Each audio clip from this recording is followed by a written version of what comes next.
Eh bien, bonsoir à tous.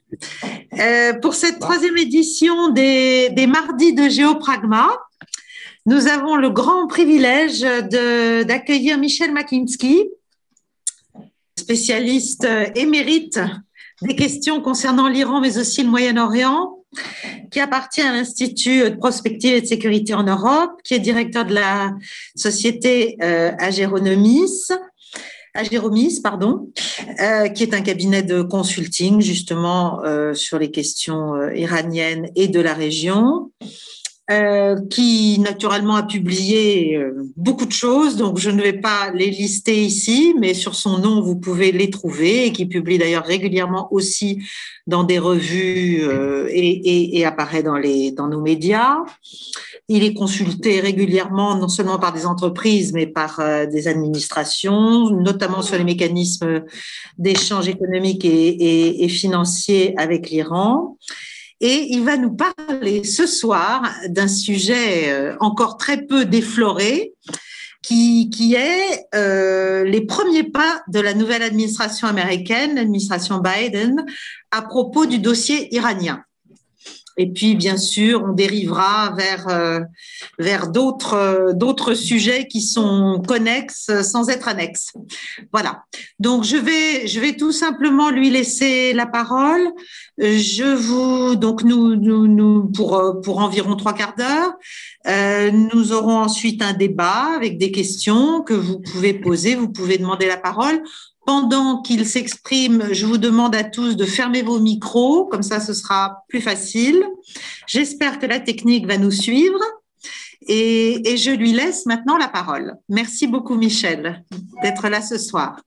Merci beaucoup de votre hospitalité et de votre indulgence, parce que vous l'avez compris, étant dans les premiers pas de la présidente Biden, nous livrons un travail sans filet grâce aux appuis d'outils scientifiques rigoureux que sont les boules de cristal et le marc de café. Vous devinez que nous allons nous livrer… Pardonnez-moi, je vous entends, on ne vous entend vous m'entendez pas bien. Très, très bien. Alors, je me rapproche et j'articule davantage. C'est mieux? C'est mieux? C'est mieux. Bon. C'est mieux. Donc, nous allons nous livrer un exercice dont vous devinez n'est pas tout à fait simple, d'autant plus que non seulement l'arrivée aux commandes de Joe Biden est tout à fait récente, mais en plus, comme nous allons le voir, ses intentions concernant l'Iran ont été exprimées de façon succincte. Mais peut-être avant d'en arriver là, il faudrait peut-être dire 2 mots sur la situation actuelle de l'Iran. Je ne vous livrerai pas un scoop en vous disant que la situation économique de ce beau pays de 80 millions et plus d'habitants est plus que préoccupante. On a vu que du fait des sanctions, les exportations pétrolières sont, dans des publications un peu officielles, estimées autour de 400 000 barils jour, alors qu'en fait, par des artifices, on pense que les exportations, notamment largement vers la Chine, toucheraient aux environs de 900 000 barils jour. Par quels artifices? Tout simplement parce que les Iraniens pratiquent beaucoup un sport qu'on appelle le transbordement. On envoie des pétroliers en direction de l'Asie et quelque part au large de la Malaisie, de l'Indonésie, eh bien, il y a des transbordements. Et du coup, on a vu, par exemple, au cours de cet automne, la Malaisie importer des quantités monstrueuses de pétrole dont elle n'avait pas besoin du quart du dixième. Et comme par hasard, on pense que ça s'est retrouvé en Chine. Alors évidemment, ces petits secrets polichinelles sont vite éventés parce que maintenant, avec les systèmes de surveillance maritime, chaque tanker, chaque pétrole est surveillé. Mais néanmoins, ça a permis d'alimenter relativement les caisses iraniennes et ça explique un peu, je dirais, cette plus grande quantité d'hydrocarbures exportés, une partie de la résilience. L'Iran exporte son pétrole principalement vers la Chine où, avec un artifice assez amusant, une partie des cargaisons ne sont pas déchargées en Chine, ce qui permet à l'Iran de de ne pas les intégrer dans les importations à la Chine, de ne pas les intégrer dans les exportations officielles, ça reste sous douane. Et comme ça, officiellement, la Chine exporte moins de pétrole iranien qu'elle veut bien dire. En plus, il y a des circuits de pétrole vers la Chine qui passent par des biais divers, y compris l'Irak. On sait que l'Iran exporte une partie de son pétrole via l'Irak. On lui donne un petit coup de peinture, ça devient du pétrole irakien et ça part vers notamment la Chine. Également, un circuit étonnant qu'on a découvert il n'y a pas très longtemps, où une partie du pétrole iranien passe par le Kazakhstan et la Russie pour être exporté également vers la Chine. Donc, ça veut dire que la situation, effectivement, est très mauvaise. L'inflation, qui, au moment de la présidence Rouhani, était retombée à environ 13%, est maintenant dans les 40-45%. Et pour les biens de première nécessité, la malheureuse ménagère iranienne, on a parfois, pour certains produits, des pics à 45-50%. C'est dire que la tension économique au niveau de la population en Iran est extrêmement grave. Le chômage officiellement touche aux environs 12% de la population active et le chômage réel, qui n'a jamais été bien chiffré puisque l'Iran pratique le chômage partiel non indemnisé. On estime d'ailleurs qu'une partie de l'industrie tourne à 30%, 40%, parfois 20%. Donc, on a un chômage très lourd qui touche principalement les jeunes. On estime qu'autour de 45% de la population dite jeune, c'est-à-dire en dessous de moins de 30 ans, est au chômage. Et donc, on a une tension sociale et économique excessivement importante. L'Iran essaie également de se rattraper via ce qu'il appelle les exportations non pétrolières. Et là aussi, il y a des petites astuces, puisqu'on retrouve dans ces exportations non pétrolières, pour 11% de celles-ci, ce qu'on appelle des condensats. Les condensats, c'est une forme de pétrole qui est recueilli à l'occasion des exploitations de gaz et qui est vendu pas sous le vocable pétrole, mais c'est comme une forme de pétrole. Et autre poste extrêmement important, mais quand même lié au pétrole dans les exportations iraniennes, c'est la pétrochimie. La pétrochimie est une des priorités des exportations iraniennes, dans la mesure où par rapport au pétrole brut, effectivement, les marges sont beaucoup plus élevées. L'exercice économique auquel l'Iran est en train de se livrer est donc extrêmement tendu. On a vu que le Parlement, le Majlis iranien, a refusé d'approuver le budget parce qu'il était bâti sur des hypothèses considérées comme surréalistes. En fait, on soupçonne que le gouvernement avait construit son budget, d'une part, sur un pétrole qui remontait autour de $50, ce qui n'était pas nécessairement farfelu, mais surtout faisait l'hypothèse implicite d'une certaine levée des sanctions. C'est un pari. Or, le Parlement, dont je rappelle qu'il est détenu depuis les élections législatives de février dernier, donc de l'année dernière, est contrôlé, et ça c'est un fait politique majeur qu'il faut conserver présent à l'esprit tout au long de notre rencontre de ce soir, par des conservateurs très proches des gardiens de la Révolution. On peut dire que le grand succès de Donald Trump, qui disait, sans vouloir le dire, il voulait un changement de régime, ou du moins ses proches alliés comme Mike Pompeo et d'autres voulaient un changement de régime, eh bien Trump a gagné. Et il a une sorte de changement de régime. Seulement, voilà, ce qu'il n'avait pas prévu, c'est que ce ne seraient pas les foules espérant plus de démocratie, plus de liberté, qui ont remporté les élections, ou du moins dont les candidats ont remporté les élections. La majorité modérée a explosé. Les réformateurs sont totalement marginalisés. À la place, nous avons une majorité massive au Parlement qui est contrôlée par des conservateurs durs, très proches des gardiens de la révolution. Et donc, c'est un phénomène très important, puisque nous voyons que les gardiens de la révolution, grâce à Donald Trump, les gardiens de la révolution auraient dû souscrire et financer la campagne de Trump parce qu'il a été leur meilleur agent électoral. Bravo pour la clairvoyance. Les gardiens de la révolution sont désormais plus que jamais en position de force et imposent leur choix à un gouvernement dont les marges de manœuvre sont quotidiennement de plus en plus réduites, tant politiquement que militairement, et également, bien sûr, vous le comprenez, économiquement, puisque les gardiens de la révolution profitent de la situation pour accroître encore davantage leur emprise sur l'économie. On estime que, notamment via leur principal conglomérat industriel, Catamount-Lambia, qui reçoit tous les mois encore plus de contrats directement, ils contrôlent à peu près 30% de l'économie.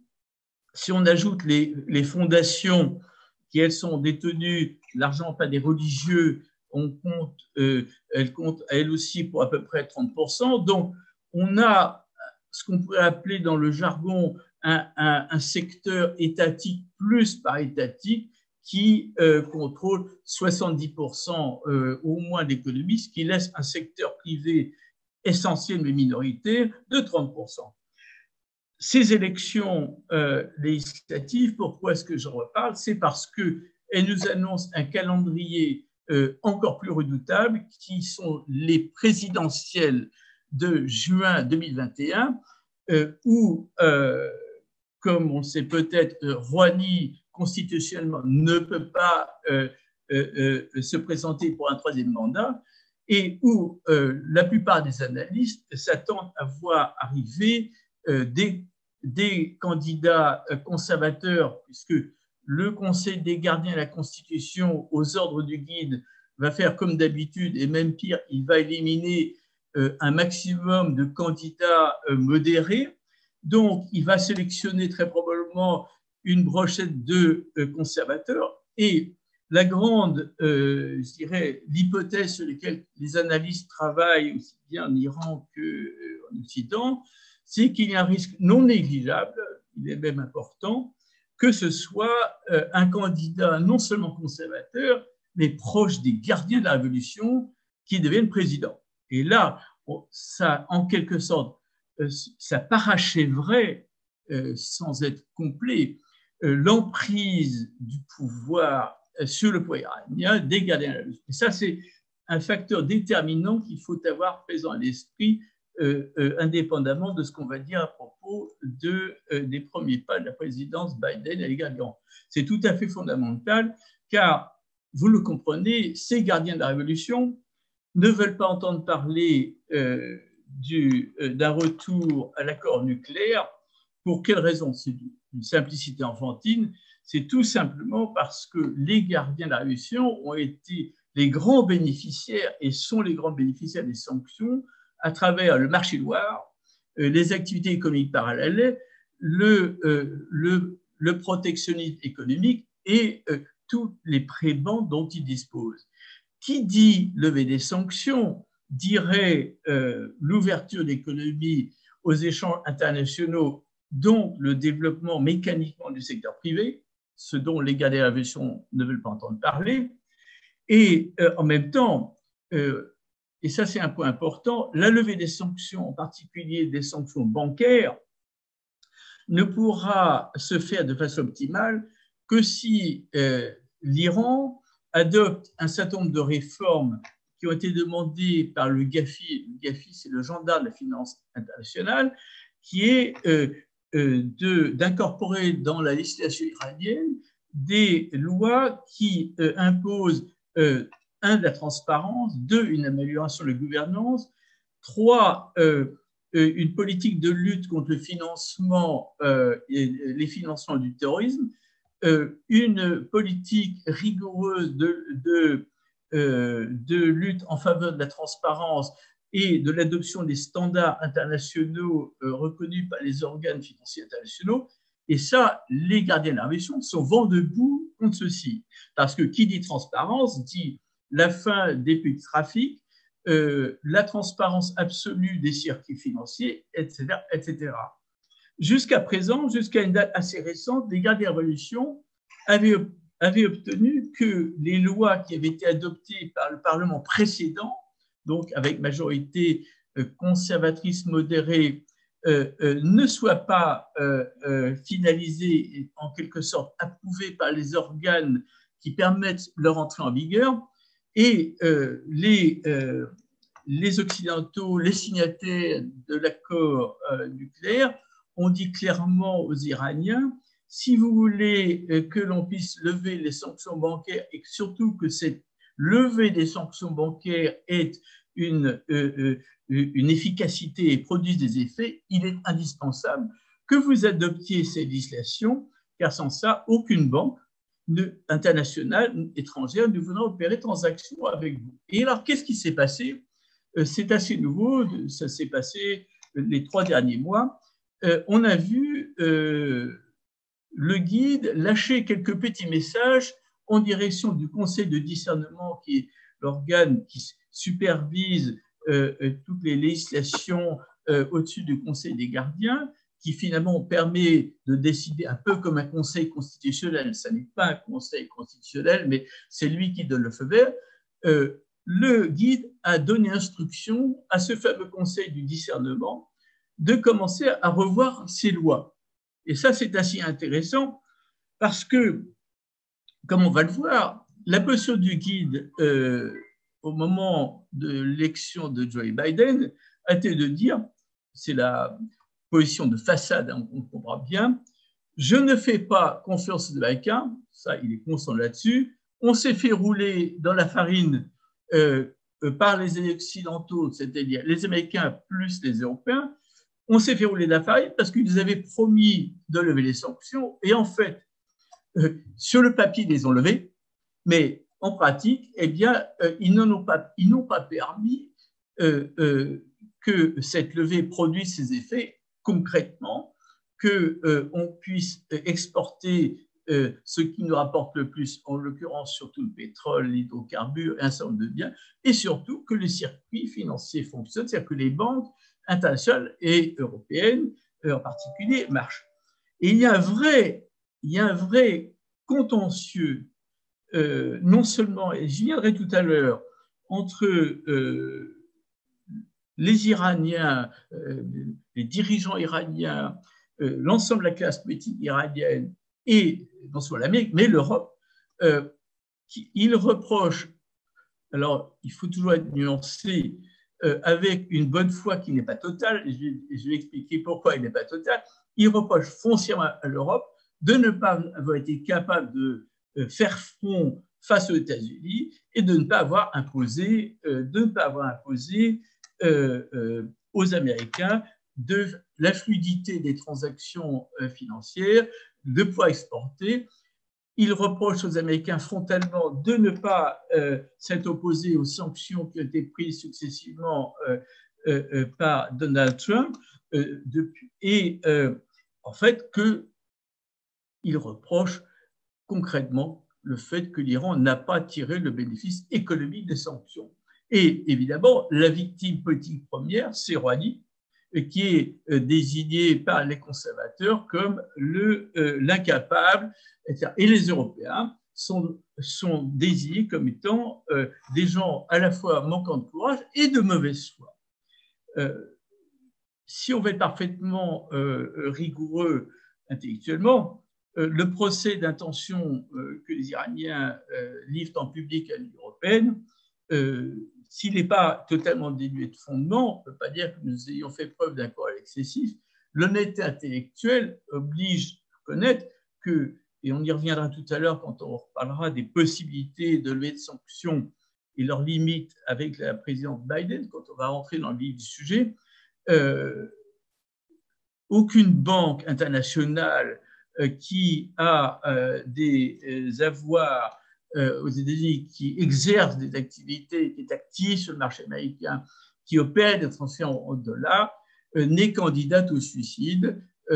Et les banques que chez nous, on a souvent qualifiées de bien peu courageuses, sont victimes non seulement des sanctions, puisqu'il faut toujours rappeler que les sanctions qui ont été levées étaient des sanctions dites secondaires qui affectaient les entreprises étrangères, mais les sanctions primaires, et on va y venir tout à l'heure, c'est-à-dire celles qui théoriquement ne frappent que les entreprises américaines, ont été maintenues, sont toujours maintenues, ne sont d'ailleurs pas comprises dans le champ de l'accord du 14 juillet 2015, donc il n'a jamais été question de les lever, et l'existence même de ces sanctions affecte les transactions qui, normalement, étaient rendues libres du fait de la levée des sanctions secondaires sous l'empire de l'accord du 14 juillet 2015. Donc, on a un contentieux un peu compliqué qui pèse sur cet héritage. Je voudrais maintenant aborder ces premiers pas, une fois que le contexte a été dressé, avec un dernier élément avant de rentrer tout à fait dans le vif du sujet. J'ai parlé de la situation économique, de la situation sociale. Il faut dire un mot de l'épidémie du Covid-19. L'Iran a été frappé massivement par cette épidémie. À la date d'aujourd'hui, il y a eu 1 534 000 cas, dont 59 117 décès. Heureusement, sur les 1 534 000 et quelques, il y a eu 1 310 000 patients qui s'en sont sortis et s'en sont bien sortis. Donc, le tableau qui, a priori, était très noir, puisque jusqu'il y a, c'est tout à fait ces dernières semaines, on considérait que l'épidémie du Covid-19 n'était pas sous contrôle. L'Iran s'achemine, et je dirais par un coup de chance, vers une certaine amélioration de la situation, que nous aimerions bien connaître nous aussi. Quelle est cette amélioration? C'est tout simplement, l'Iran a passé des contrats de fourniture auprès de la Russie du fameux vaccin Sputnik qui, je dois avouer, je ne connais rien en matière de pandémie, mais qui a une certaine surprise générale, non seulement présente une efficacité, selon les publications qui n'ont pas été contestées, de l'ordre de 80%, ce qui est très largement supérieur à AstraZeneca, by the way, et vaccin qui a été proposé aux Iraniens. Et donc, les Iraniens qui étaient en situation extrêmement préoccupante, le nombre de décès dont on a parlé était généralement considéré comme sous-estimé par beaucoup d'observateurs. Il y a en Iran un très bon système de santé, mais un niveau d'organisation, je dirais, qui est en permanence très défaillant. Ce n'est pas spécifique au système de santé, c'est culturel. Les Iraniens ont d'excellents ingénieurs, d'excellents médecins, un système de pointe, très bons hôpitaux, mais vous allez me pardonner l'expression, on les considère assez souvent comme un peu bordéliques. Quand on travaille dans l'industrie, qu'on a affaire à des industriels iraniens, ils ont d'excellents ingénieurs, ils sont au standard occidentaux, ils sont très bons, mais ils sont dans les process, dans l'organisation, le reporting, le management, ils ne sont pas bien fameux. On ne peut pas être bon partout, nous on n'est pas bons dans certaines choses. Donc, on a cette pandémie qui pèse encore lourd sur le plan de la santé, mais qui pèse, vous devinez aussi, lourdement sur le plan économique. Nous, tous les jours, nous regardons notre bilan économique et comment essayer de combattre les effets délétères de la pandémie. Eh bien, les Iraniens doivent faire de même. Donc, ce contexte étant posé, donc, qui est un contexte de tension intérieure, avec un calendrier politique dont je vous ai indiqué les contours inquiétants et qui pèse sur la posture extérieure de l'Iran, et en particulier, il pèse sur les options iraniennes en matière de négociation avec le nouveau président Biden. Joe Biden donc, a été élu dans les circonstances que vous connaissez, confirmé le 7 novembre. Et quelles sont les intentions de Biden à l'égard de l'Iran? Il faut dire que Biden a été très peu disert sur ses intentions concernant l'Iran. Les déclarations un peu conséquentes se résument à 3-4 interviews dont le contenu lui-même est assez succinct. Et l'entourage de Biden, sur lequel on va revenir, visiblement, peut-être à l'exception d'une longue interview de Jake Sullivan, dont je vais dire un mot tout à l'heure, a été lui aussi remarquablement peu disert. C'est embarrassant pour tout le monde parce qu'on aimerait bien savoir ce qu'il veut faire, quelles sont ses intentions tout à fait précises. Et après, je vais me livrer à de la Bidenologie, après les criminologies. On aimerait bien savoir précisément ce qu'il veut faire. Or, nous n'avons que des indications très générales. Que savons-nous d'à peu près certains des options déjà retenues par Biden concernant l'Iran? Biden a dit très clairement qu'il veut que les États-Unis rentrent formellement dans le JCPOA. Point numéro 1, ça c'est certain. Deuxièmement, là où ça se gâte, c'est qu'il a répété, et Anthony Blinken, son secrétaire d'État, l'a répété également de façon parfaitement claire, nous rentrerons dans le JCPOA si l'Iran fait de même. Et pour être plus précis, parce qu'en fait, il y a deux versions. Si l'Iran fait de même, ça veut dire si l'Iran, ça peut vouloir dire si l'Iran rentre formellement dans le JCPOA. Version 2, si l'Iran remplit les obligations qu'il doit remplir au titre de l'accord du 14 juillet 2015. Pourquoi cette distinction? La distinction n'existe pas en réalité du côté de Biden, elle existe du côté des Iraniens. Les Iraniens, et Zarif, le ministre iranien des Affaires étrangères, l'a dit, ça peut paraître un peu paradoxal. Il a dit, que les États-Unis rentrent formellement dans le JCPOA, c'est fondamentalement pas nécessairement de notre priorité. Qu'est-ce que ça veut dire? Parce qu'évidemment, quand on tient sur une déclaration, il y a un loup. Alors, quel est le loup?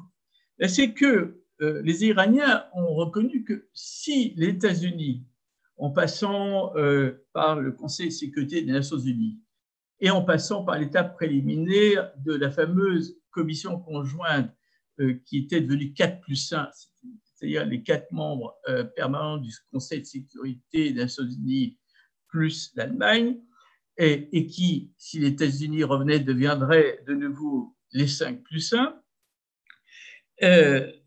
Si jamais les États-Unis rentrent formellement dans l'accord nucléaire, ça a présenté une conséquence que les Iraniens ont soulevée et qui ne les arrange pas trop.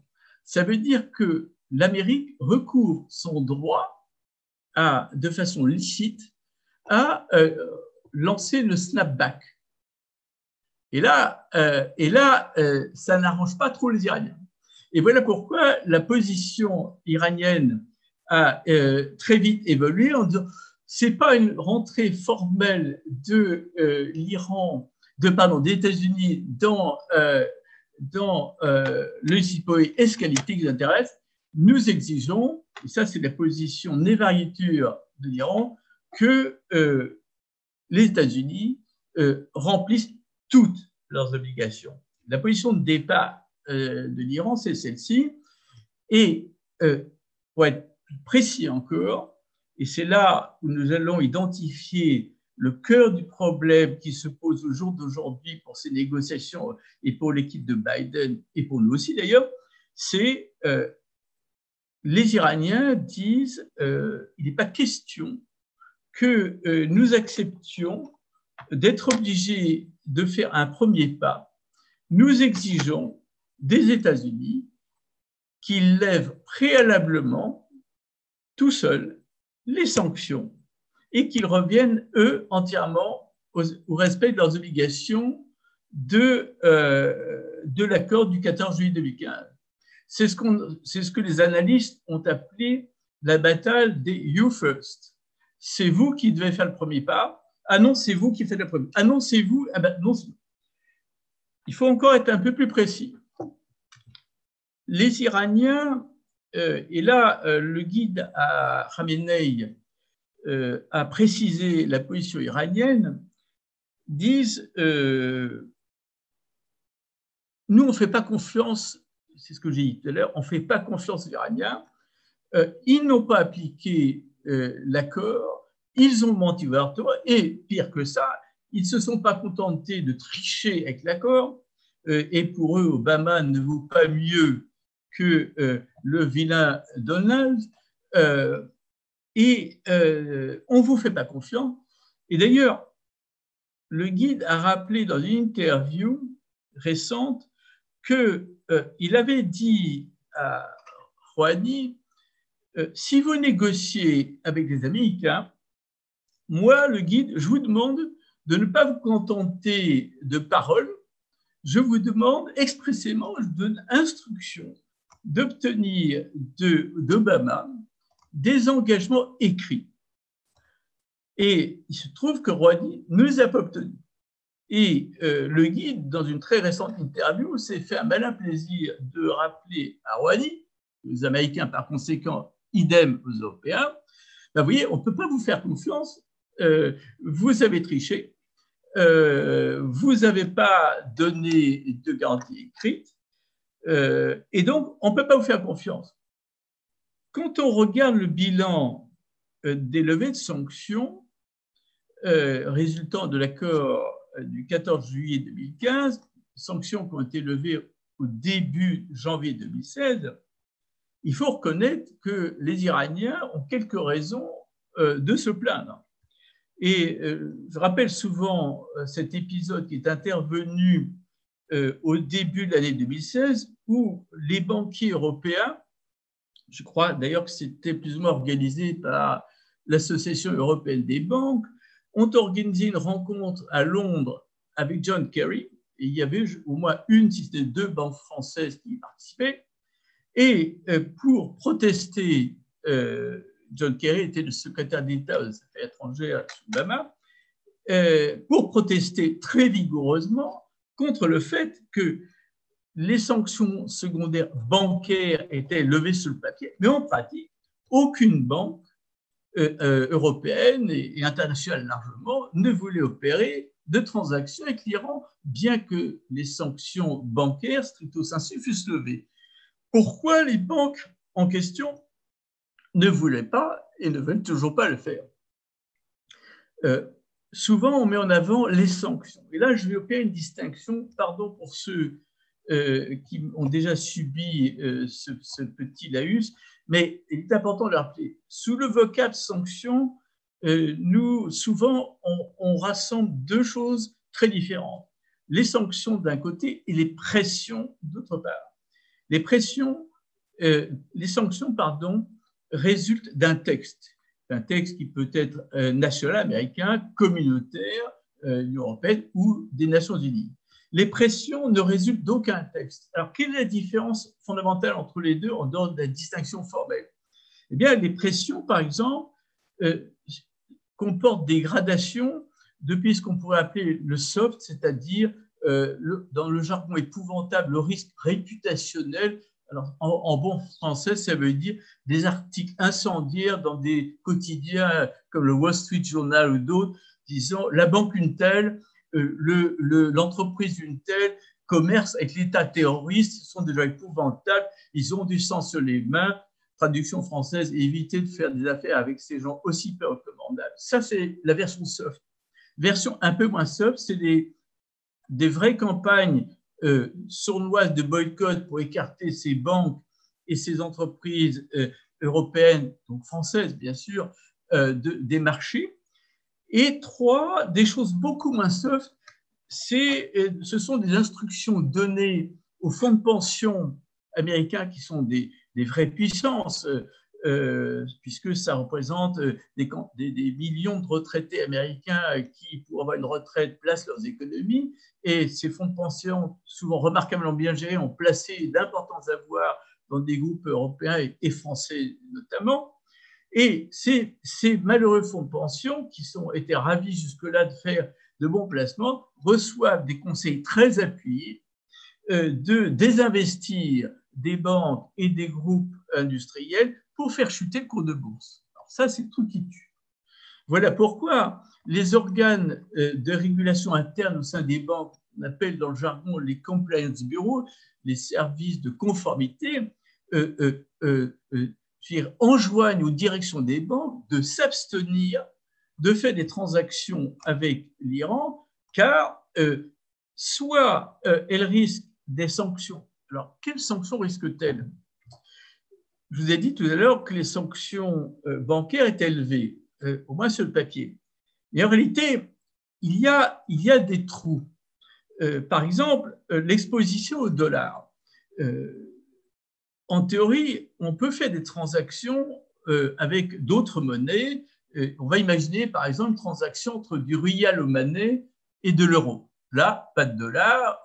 En théorie, pas de souci. Le bonheur est dans le prêt, tout va bien. Le problème, c'est que le bonheur n'est pas dans le prêt parce que dans les circuits de transactions monétaires, il y a des automatismes qui échappent au contrôle des donneurs d'ordre. Et ces automatismes peuvent déclencher des conversions en cours de route vers du dollar et organisées ou gérées par des établissements financiers qu'on appelle des clearing houses, qui, pour une grande partie d'entre elles, sont des établissements américains. Et donc, le banquier de bonne foi qui organise une transaction, je prends mon exemple, entre du rial omanais et de l'euro, n'est pas à l'abri de transactions de dollars. Et là, on est en présence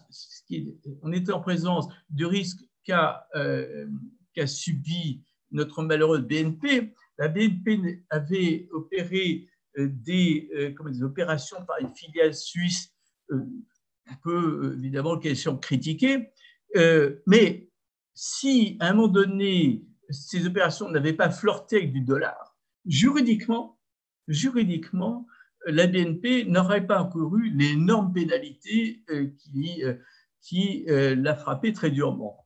Donc, ça, c'est un risque. Deuxièmement, comme l'avait dit la très redoutable numéro 2 de l'OFAC, Sigal Mandelker, s'adressant aux entreprises européennes qui voulaient profiter de la levée des sanctions, eh bien, mes chers amis, si vous faites du business avec les Iraniens, vous faites bien sûr des vérifications qu'on appelle dans le jargon des due diligence. Eh bien, vous avez beau faire des due diligence, en Iran, ce n'est pas parce que tel dirigeant d'entreprise est quelqu'un de parfaitement respectable qu'en réalité, il n'est pas un prête-nom et derrière, vous n'êtes pas un vilain général Pasdaran qui est dans le nucléaire, dans le terrorisme ou des choses vilaines. Et là, disait Mme Mandelker à un certain nombre d'auditoires qu'elle a terrorisés, eh bien là, on ne va pas vous rater, on va vous ratatiner. Donc, je reviens à mon épisode du début de l'année 2016, où les banquiers européens fous furieux ont eu une rencontre houleuse avec John Kerry, qui leur a répondu: écoute, on ne comprend pas votre histoire, les sanctions sont levées, le marché est ouvert, au fond, vous êtes des grands timides. Et là, les banquiers européens étaient fous furieux. Et il s'est passé un truc assez cocasse, c'est qu'il y a un monsieur qui s'appelle Stuart Levey, que beaucoup d'entre vous ne connaissent pas, mais que ceux qui suivent les sanctions connaissent bien. Monsieur Stuart Levey a été le premier et le plus grand architecte des sanctions et pressions américaines générées par l'OFAC. Il a commencé dès le second semestre 2006 faire le tour de toutes les banques internationales pour leur expliquer que s'il faisait du business avec l'Iran, il allait les tuer économiquement. Et donc, ce monsieur Stuart Levey, quand il parle, il sait de quoi il cause, comme on dit. Et l'ironie du sort a voulu que, et après l'OFAC, il est rentré comme Chief Legal Advisor, conseiller légal principal de la banque britannique Standard Chartered. Et c'est en cette qualité qu'il a sorti une tribune violente dans un grand quotidien pour dire à quel vous payez notre tête, vous trichez et en fait, vous ne levez pas vraiment les sanctions, vos garanties n'existent pas, etc. Donc, les Iraniens, et c'est là au jour d'aujourd'hui, ont des raisons, toute question, je dirais, de sympathie ou d'antipathie par rapport aux autorités iraniennes, ont des raisons valides de dire que l'accord n'a pas été respecté et que l'Europe a été impuissante à le faire. C'est dans ce contexte que Joe Biden donc, a annoncé sa position de départ, You First, aux Iraniens, et que les Iraniens répliquent No, You First. Et qu'est-ce qu'exigent les Iraniens? Ils exigent formellement que les Américains non seulement lèvent toutes les sanctions, mais que ces levées soient effectives, efficaces, et que, en fait, ils demandent des garanties écrites. Vous devinez, on est dans une impasse complète au jour d'aujourd'hui. C'est le diagnostic qu'il faut poser. La position de départ de Joe Biden est totalement incompatible avec la position iranienne, laquelle est totalement incompatible. Vous devinez, c'est ce qu'on appelle dans une négociation des positions d'entrée. Chacun affiche une position maximale et il sait qu'une partie de bras de fer est engagée et qu'il va falloir faire des concessions. Et chacun, évidemment, espère en faire le moins possible. Joe Biden, je l'ai dit tout à l'heure, a été extrêmement peu disert sur ses intentions. Je viens d'en afficher une. Le reste, je dois dire, a causé un peu une désillusion à beaucoup d'analystes et aux Européens. Pourquoi? Joe Biden a clairement dit « Je ne suis pas un Obama numéro 3 ». Ça veut dire ne vous imaginez pas que je vais être gentil, mignon, tout plein. Certes, quand on regarde les nominations qu'il a opérées au Conseil national de sécurité, dans l'exécutif, il a nommé Anthony Blinken, qui est un vieux routier, il a nommé au Conseil national de sécurité, National Security Council, Wendy Sherman, qui était une des grandes artisans des négociations nucléaires. Il a nommé, ce qui est exceptionnel comme signal, William Burns, Bill Burns, lui aussi vétéran des négociations en Lyon, il a nommé à la tête de la CIA. Et ça, qu'un diplomate aussi chevronné, comment dire, pour utiliser un terme anglo, seasoned, c'est-à-dire quelqu'un de réaliste, raisonnable, pragmatique, soit nommé à la tête de la CIA, est un signal extrêmement fort. Alors d'accord, quand on regarde un peu plus près, il lui a adjoint un numéro 2 qui, lui, est beaucoup moins gentil, mignon, tout plein, qui s'appelle M. Cohen, qui était déjà en fonction et qui, lui, vient de l'OFAC. Ça, c'est déjà moins bien. On ne peut pas tout avoir dans la vie. Plus intéressant, il a nommé comme principal conseiller à la sécurité nationale Jake Sullivan, qui, bien qu'étant jeune, est quelqu'un qui a une grande expertise des stratégies moyen-orientales de l'Iran et qui, pour moi, se distingue de l'autre équipe. Car je dois vous avouer que j'ai trouvé, en regardant, et je vais revenir dessus, les déclarations Biden, j'ai trouvé la vision de Biden un peu courte et je vais revenir là-dessus.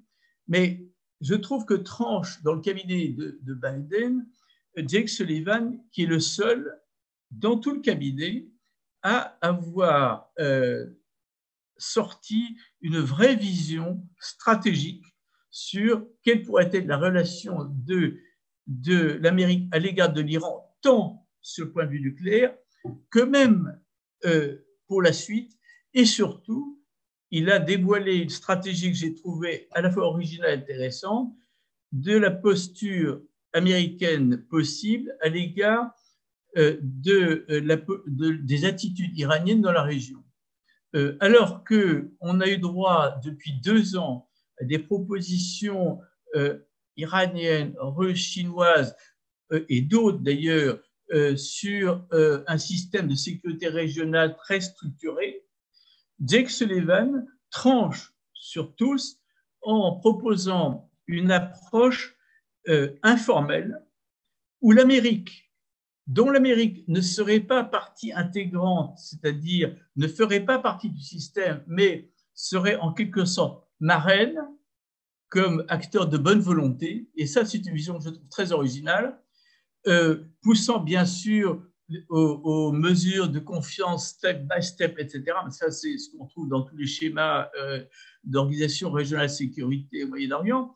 Mais là, l'originalité de Sullivan, c'est d'avoir proposé une approche informelle plutôt que structurelle Israël sera invité à faire partie des consultations, s'il le veut bien, dans les formats très pragmatiques, etc., qui seraient envisagés. Ça, c'est quelque chose. Et je trouve qu'il y a même un contraste entre la vision que je trouve moins intéressante de Jake Sullivan et la vision que je trouve un peu réductrice de Biden.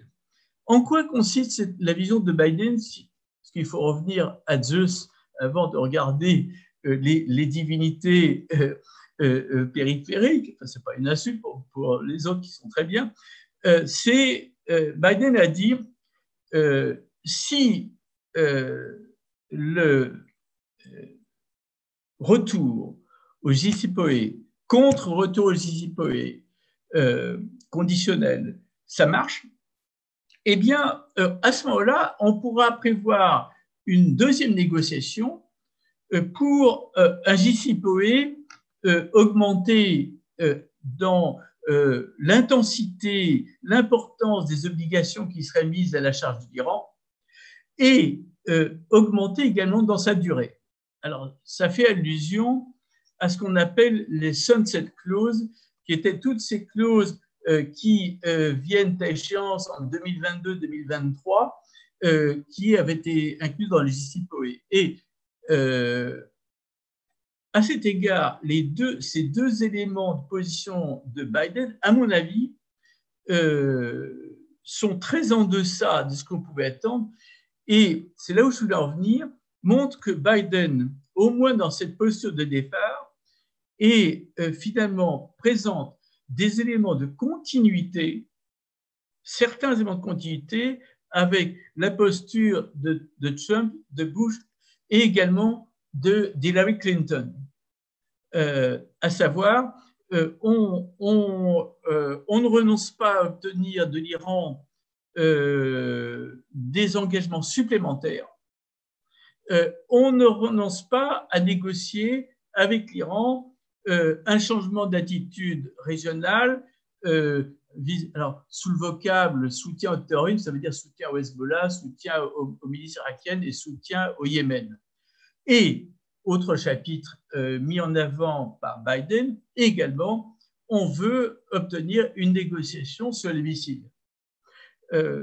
Là, je dois dire, on n'est pas dans une rupture totale par rapport à Trump.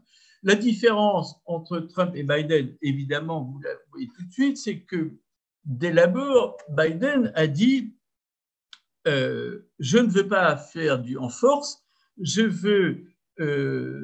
vais d'abord consulter nos alliés européens et bien sûr nos alliés régionaux, c'est-à-dire Israël, l'Arabie saoudite et les autres monarchies du Golfe. Là, il se pose une question pour les Européens. Tout le monde en a vu avec un bel élan. Il y a eu la course, bien séquencée néanmoins, entre Macron, les autres, pour téléphoner à Biden. D'abord, félicitations, vous avez gagné, on est bien content. Deux, on va pouvoir parler, on va pouvoir vite parler, on va pouvoir s'entendre. C'est fini la période des tensions et des diktats, on parlera de renouveau transatlantique, etc. Et on va pouvoir se parler sur l'Iran. Qu'est-ce que je suis en train de vous dire? Pour moi, il y a un point d'interrogation qui est le suivant. C'est Biden a dit, et en fait, il a déjà commencé à consulter les Européens, mais va-t-il tenir compte et jusqu'à quel point leur avis? Et ça, je dois avouer, là, on a un gros point d'interrogation. Les consultations ont déjà commencé largement. Il y a eu le coup de téléphone de Macron, il y a eu le téléphone des autres, très bien, mais on n'est pas rentré d'ailleurs dans le vif du sujet, puisqu'il n'y a pas eu encore, en dehors, je pense, d'une visioconférence, il n'y a pas eu une vraie consultation structurée. On est dans une phase de sondage officieux. Deuxième point qui est préoccupant, c'est que, donc, en dehors de la minceur des propos de Biden, dont d'ailleurs, à l'exception de Jake Sullivan, dont je parlais tout à l'heure, je ne perçois pas ce qu'il veut en dehors, un, du retour au JCPOE, deux, des deux points de négociation dont on va reparler dans un instant. Je ne vois pas, il n'a pas dit en clair, il n'y a pas de vision. Jake Sullivan a une certaine vision, Biden, j'en vois pas. Il y a donc ce problème de qu'est-ce que les Européens peuvent espérer de Joe Biden. Je pense, et là je suis assez perplexe parce que on voit très clairement que le trio européen, c'est-à-dire la France qui joue un rôle de leader, les Anglais et les Allemands, se sont complètement scotchés sur la position initiale de Joe Biden, à savoir les Iraniens doivent revenir en premier à leurs obligations du CPE et après, si on est bien gentil, on reviendra aussi, mais on est les grands défenseurs du CPE. Visiblement, là, les Européens et en particulier les Français ont visiblement pas compris quelque chose. Ils ont visiblement pas tiré les leçons. Les leçons de quoi? Je voudrais faire allusion à un épisode de la pratique européenne à l'égard des États-Unis. C'est l'épisode, ou plutôt la séquence Tillerson. Rappelez-vous, Trump avait demandé à son secrétaire d'État, qui n'était pas grandiose, Tillerson, de persuader les Européens qui sont tombés dans le panneau, de persuader les Iraniens de souscrire à un accord nucléaire beaucoup plus exigeant et de renoncer aux missiles balistiques, les vilains, 3 des gentils tout pleins au Moyen-Orient, d'arrêter de soutenir les Yéménites, d'arrêter de soutenir le Hezbollah, d'arrêter de soutenir les milices irakiennes, etc., d'arrêter de soutenir Damas, etc. Évidemment, échec complet. Et on retrouve le même langage européen. Donc, ils n'ont pas compris qu'une page devait se tourner. Et le risque est qu'il est double, que les Européens soient simplement consultés pour avis par Joe Biden, et 2, surtout, que les Iraniens, et ça pour moi c'est un risque qui me paraît émerger de plus en plus, que les Iraniens considèrent les Européens comme étant des interlocuteurs pas sérieux et qu'ils nous refassent le coup de négocier directement et entièrement avec Joe Biden. Et ça, c'est un vrai risque. Là-dessus pèse une autre contrainte. Je l'évoquais tout à l'heure, c'est le calendrier. Tout à l'heure, on a parlé du calendrier des élections présidentielles. Il est certain que si jamais on laisse passer les chances des élections présidentielles iraniennes, il y a un risque qu'un conservateur ultra gagne et que ça ne se passe pas de la même façon. Donc, il y a une urgence à sortir quelque chose. Le problème, c'est que la date aujourd'hui où nous parlons, les consultations internes au sein des équipes Biden, depuis la nomination de Robert Malley, qui a rejoint l'équipe des experts qui conduisent ces consultations, ne sont pas terminées. Et on a une échéance extrêmement délicate pour très bientôt, c'est le 21 février. Le 21 février, c'est l'échéance qui a été fixée par le Parlement iranien pour franchir un pas critique dans un nouveau manquement aux obligations nucléaires, à savoir la suspension du respect du protocole additionnel du traité de non-prolifération nucléaire.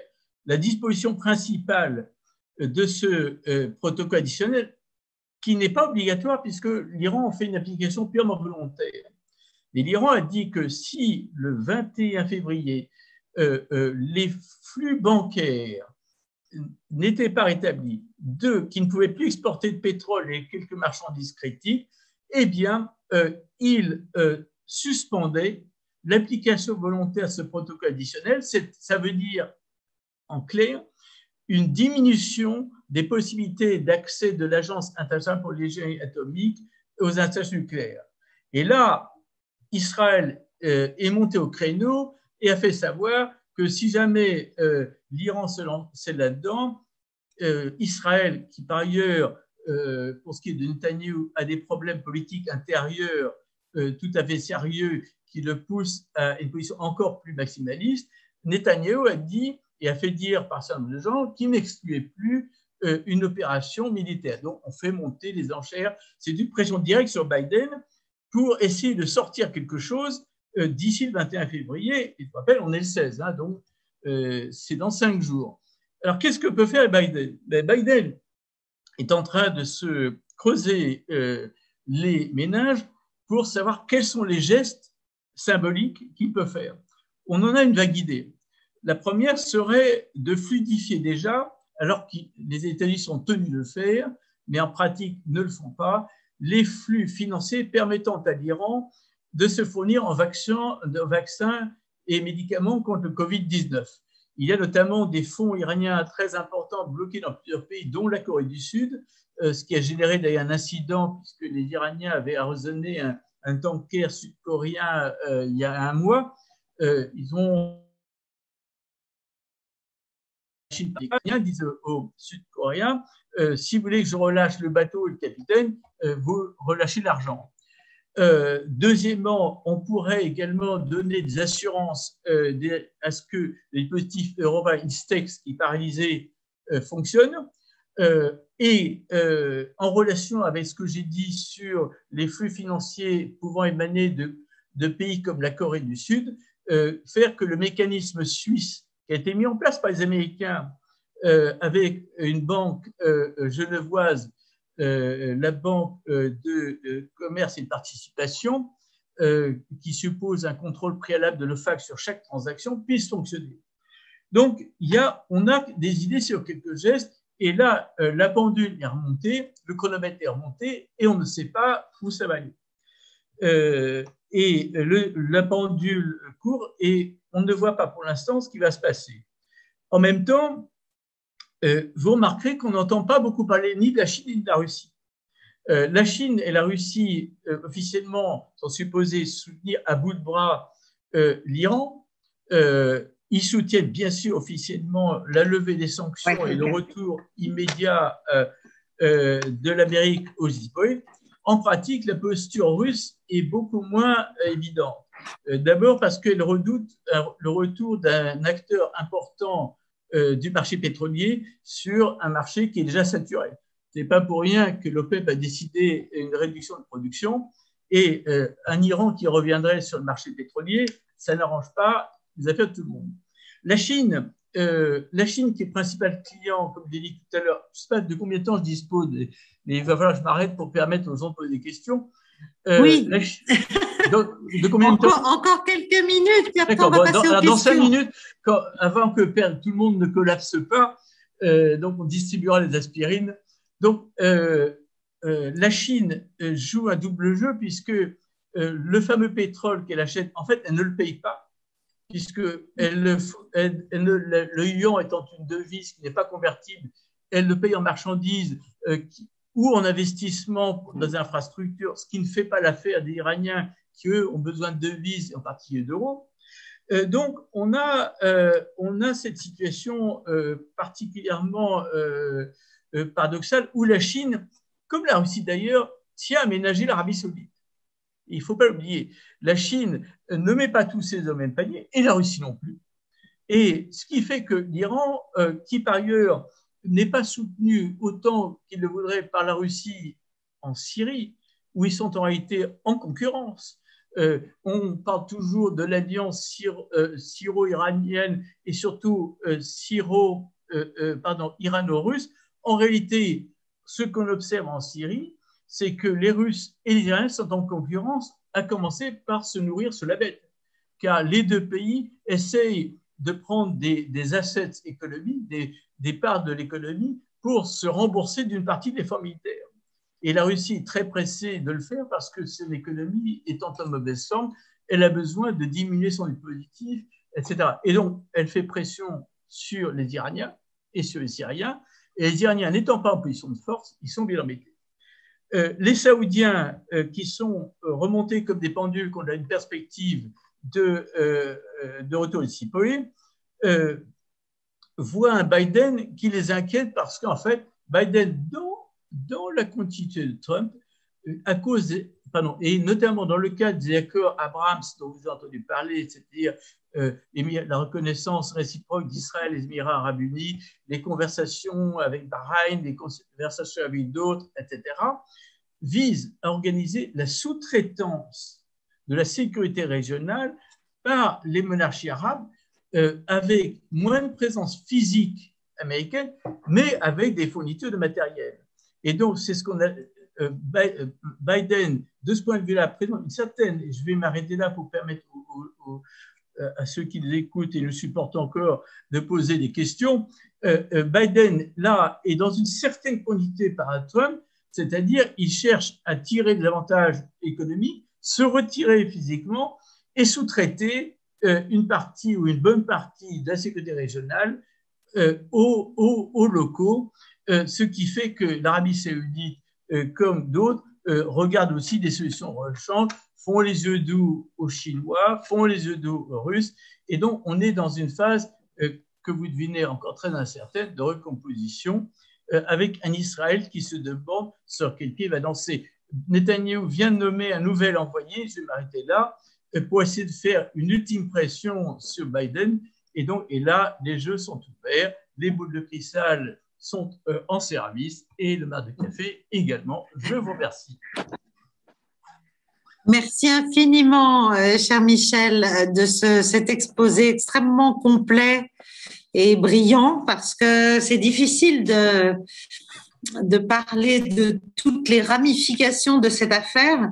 Moi, en vous écoutant, j'ai envie, peut-être avant de laisser bien sûr toutes les autres questions arriver, quand je vous entends, je me dis, mais finalement, qu'ont les Iraniens à gagner vu ce qui est en train de leur être proposé sur un mode à la Biden, sur un mode même à la Jake Sullivan, cette espèce d'invitation à une approche de sécurité régionale, mais qui est aussi une manière de remettre les Saoudiens notamment dans le jeu, ce que même notre président,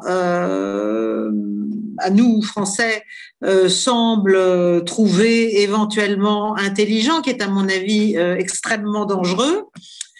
Donc, qu'ont les Iraniens à gagner et comment nous, Français, peut-être pourrions-nous être utiles, à part proposer notre médiation dont personne n'a cure au stade actuel, à mon avis, vu nos positions dans la région et vu nos alignements surtout qui nous rendent quand même assez peu crédibles comme médiateurs. Voilà, c'est la question que je voulais vous poser. Je vais répondre. Je vous remercie. Comme aurait dit le regretté Georges Marchais, je vous remercie d'avoir posé cette question. Priorité 1 pour les Iraniens, l'oxygène, c'est-à-dire des devises étrangères et singulièrement de l'euro. Parce que, comme diraient nos amis suisses, il y a le feu au lac, il y a un besoin de toute urgence de reconstituer un stock de devises étrangères, parce que ce n'est pas avec du troc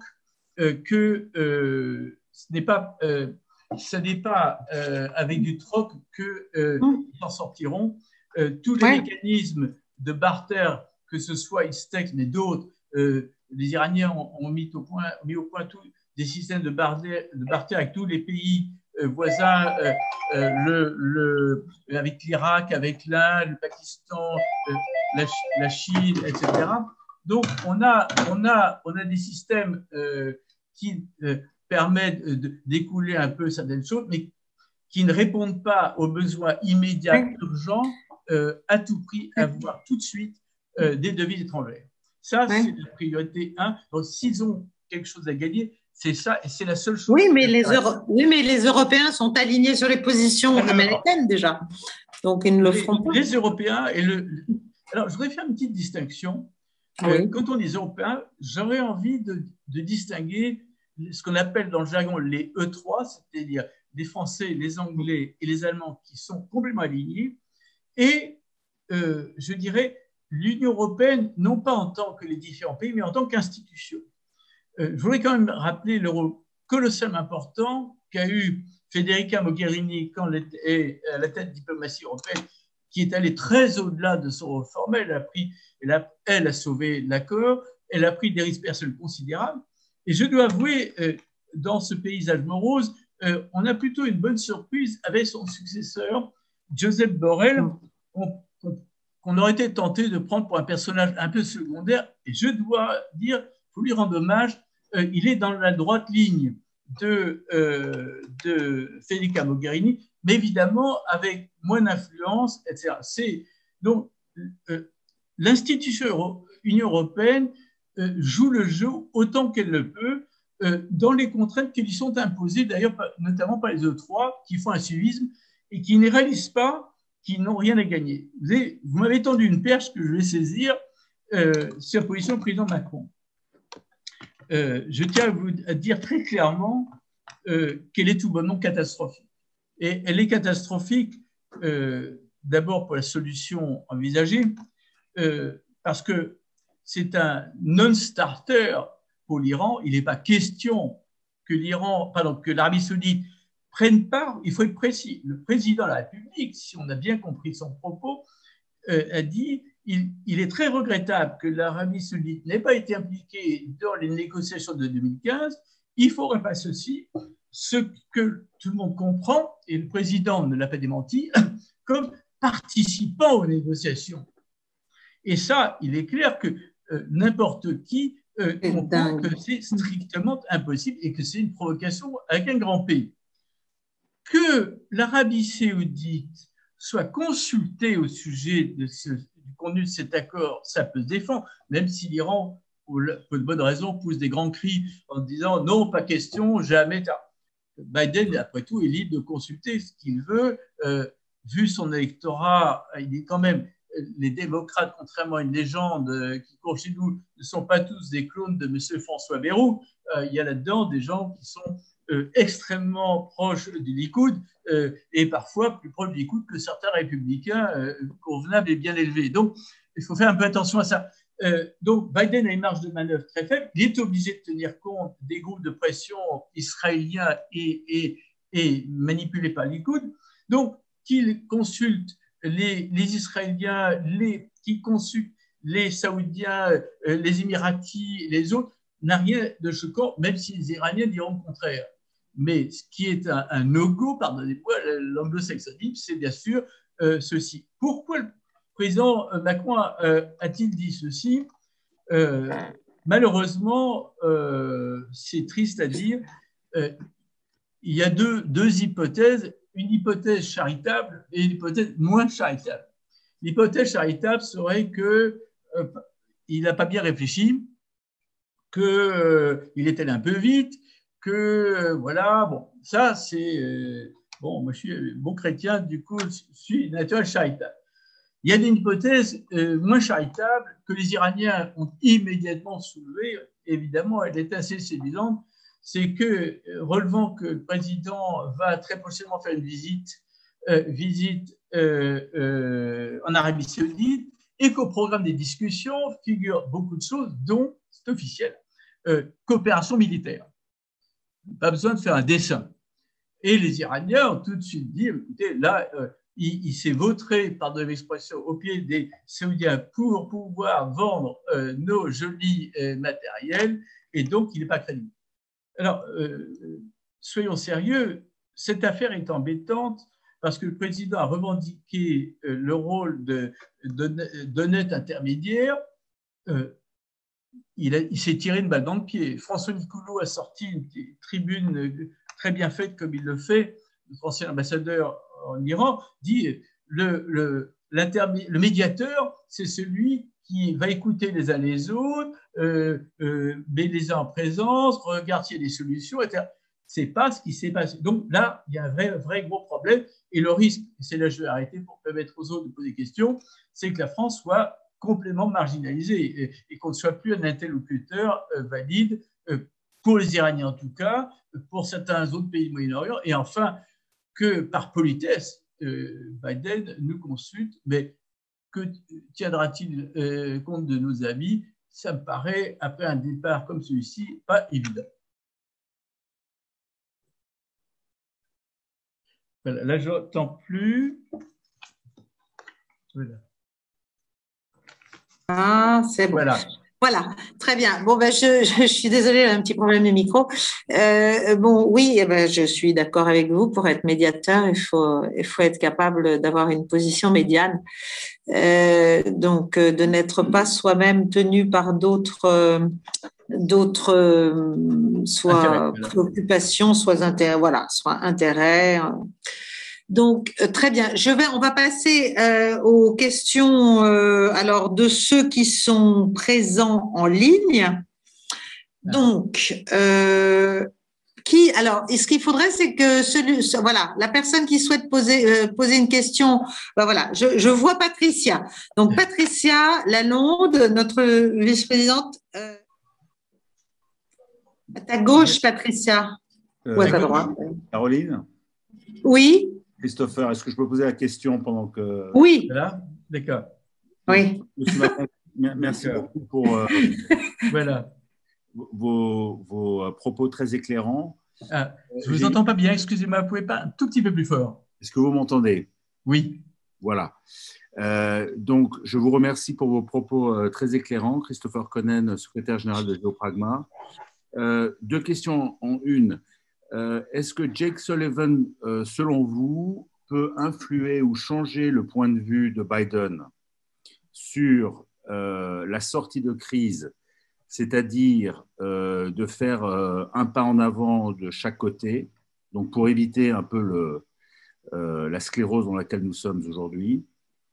Et deuxièmement, quel serait l'événement au Moyen-Orient ou un événement qui pourrait changer le point de vue de Biden dans les équilibres de rapports de force ou d'alliance?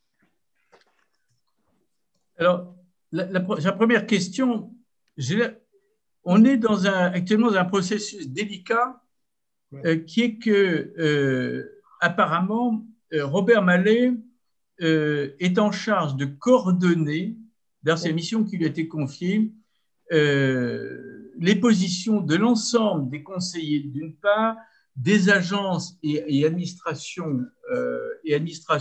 américaines. Et j'ai l'impression, mais on n'a pas la preuve, hein, bien entendu, j'ai l'impression que ce travail est très laborieux et n'a pas complètement avancé, ou du moins n'a pas abouti totalement. Ce qui reflète, d'ailleurs, ce qui est là de transparaître, j'ai l'impression qu'il n'y a pas une unanimité, une unité totale de vue dans l'équipe sur qu'est-ce qu'il faut faire en premier tout de suite. Tout le monde est probablement conscient de ce qu'il faut faire quelque chose, mais le quoi, j'ai l'impression que le quoi fait encore débat et que tous ne sont pas…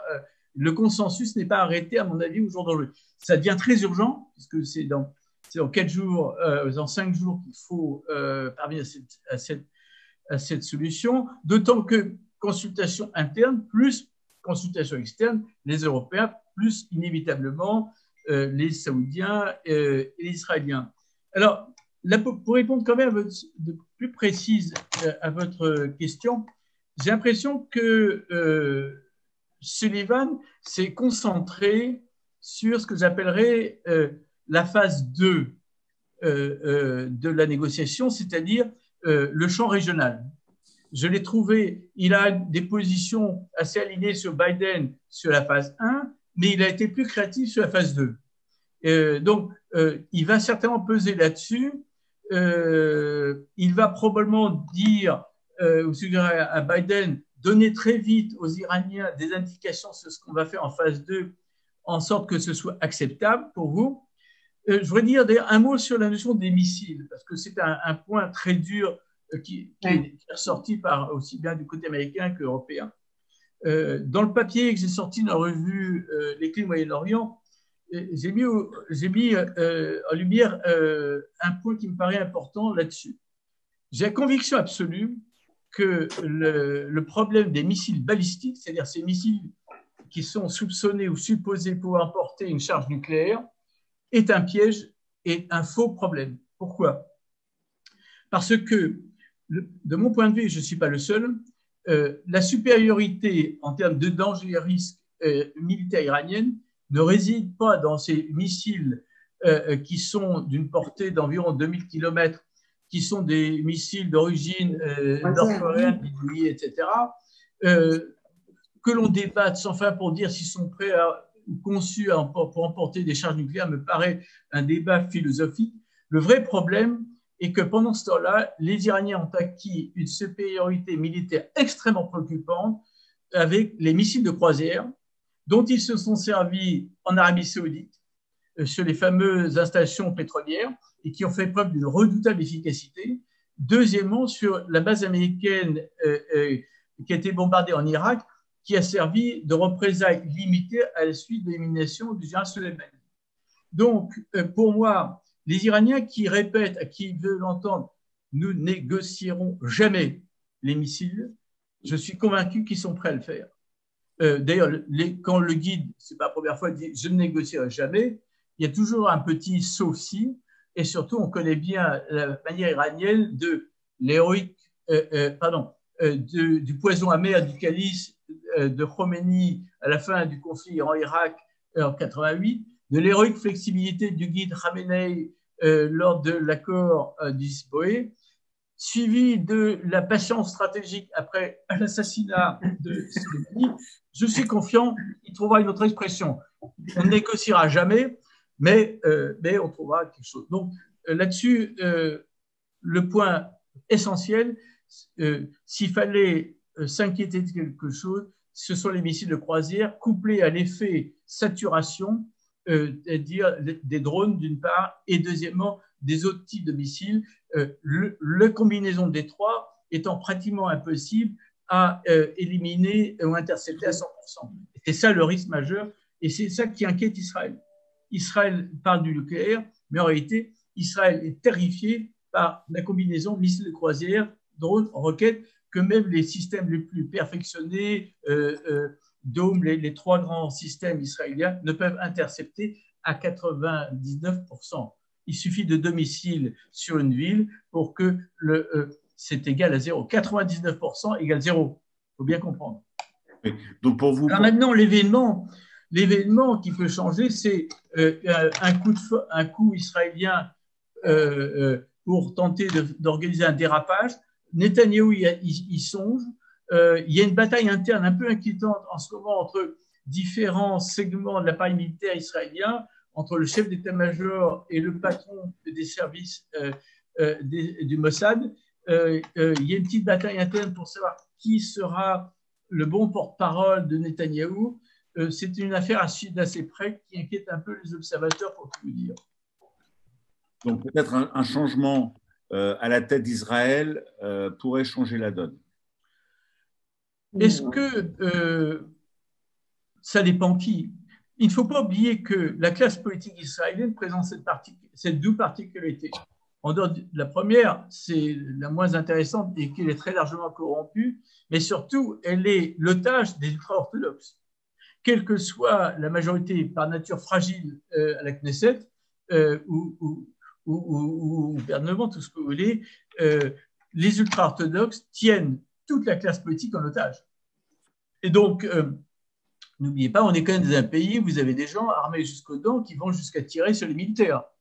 C'est quand même pas banal.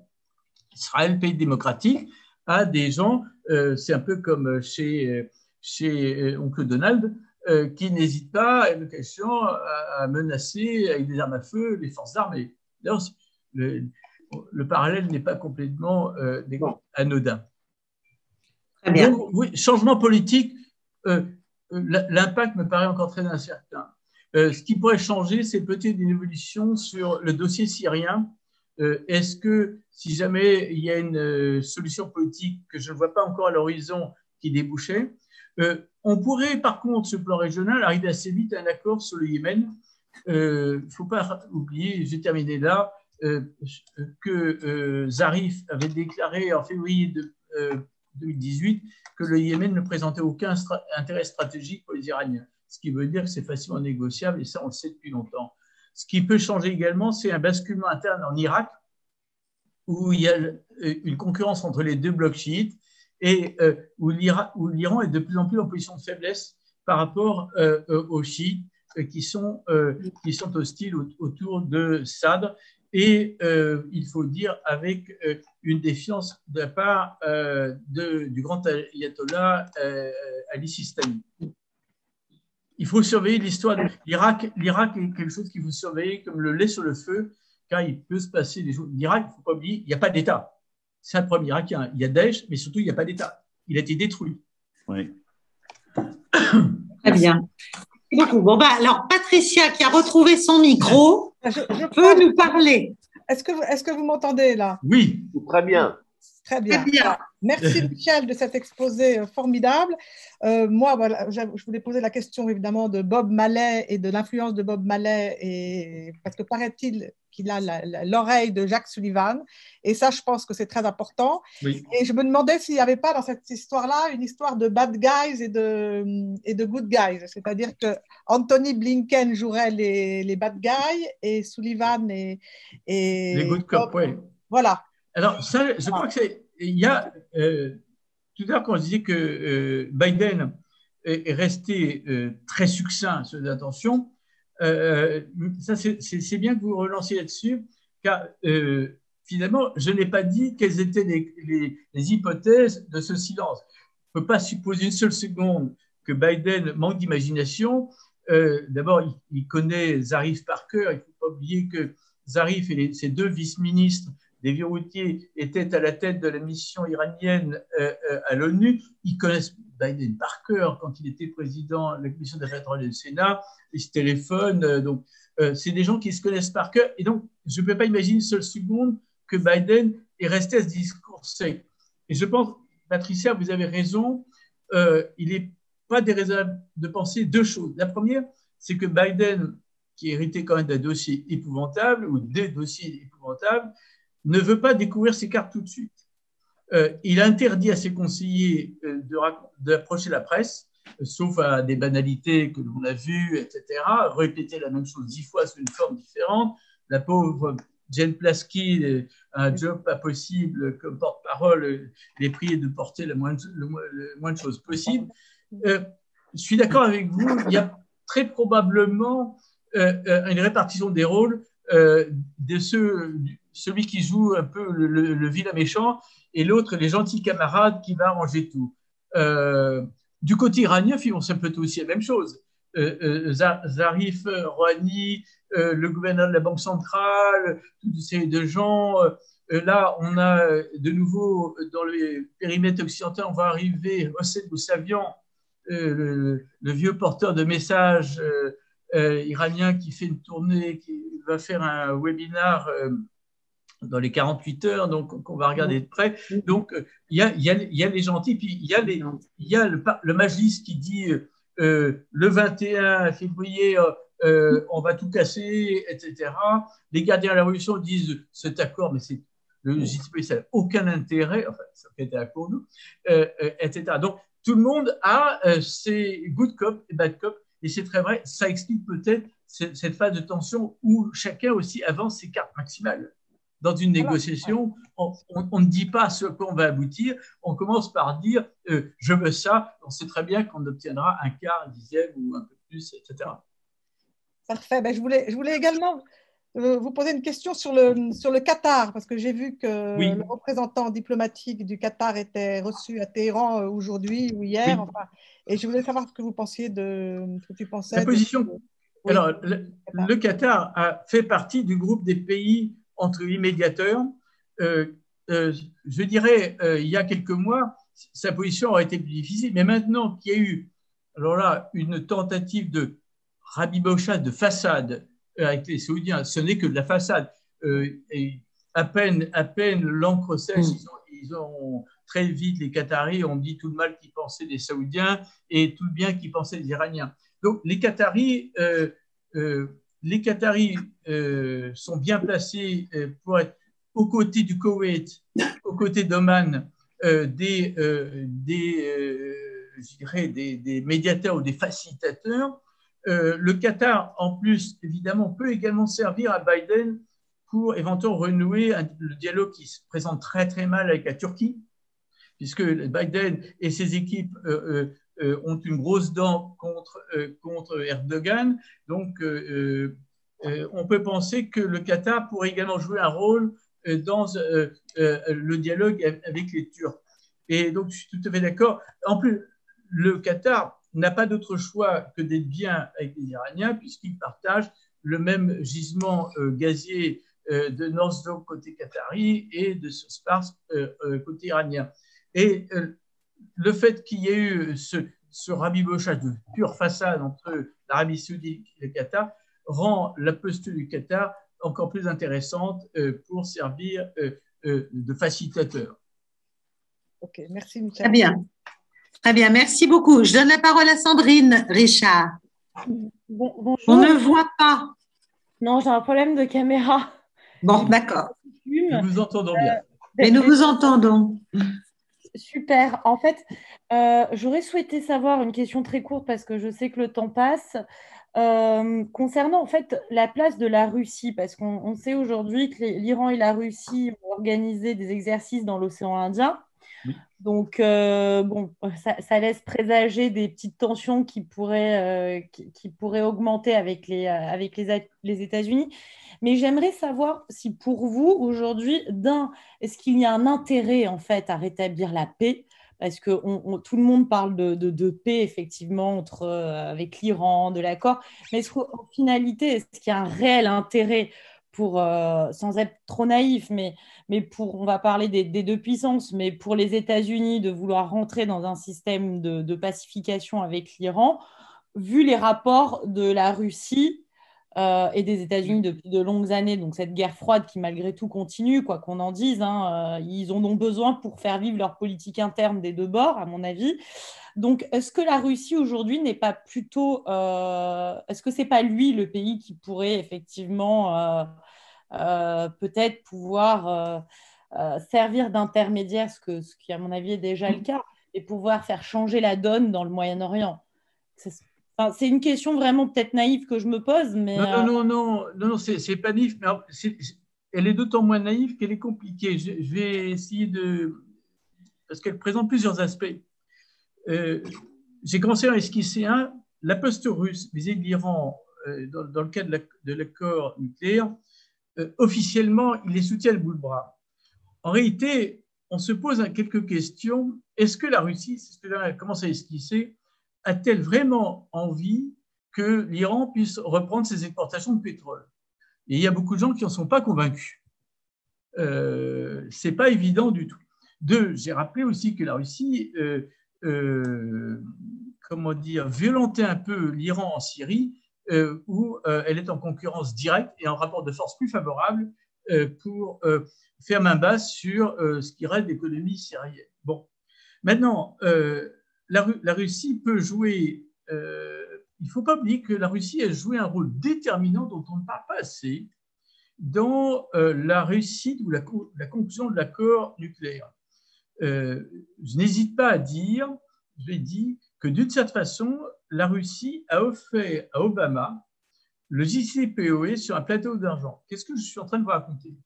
Eh bien, il y a peu de gens qui se sont aperçus qu'à l'automne 2014, en octobre-novembre 2014, Rouhani et Poutine ont signé un contrat pour la construction de 2 centrales nucléaires à Boucher, plus 6 options.